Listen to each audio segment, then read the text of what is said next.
ప్రభు నామమున అందరికీ శుభోదయం. ఈరోజు దేవుని వాగ్దానము ఏమనగా, రోమీలకు రాసిన పత్రిక 4వ అధ్యాయము 17వ వచనం.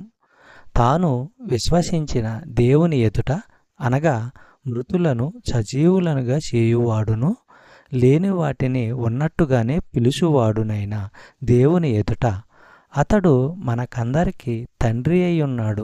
ఇందును గూర్చి నిన్ను అనేక జనములకు తండ్రినిగా నియమించితిని అని వ్రాయబడి ఉన్నది. సహోదరులారా, నమ్మిన వారి అందరికీ అబ్రహాము ఆధ్యాత్మికంగా తండ్రి.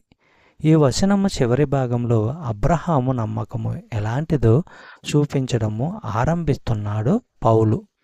అతడు నమ్మకం పెట్టినది సర్వశక్తి సర్వజ్ఞానము ఉన్న సృష్టికర్త మీదే.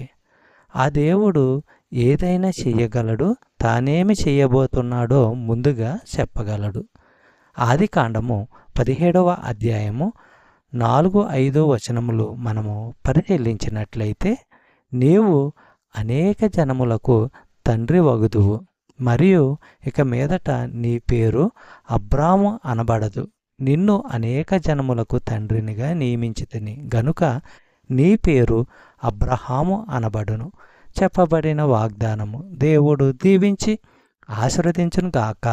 ఆమేన్.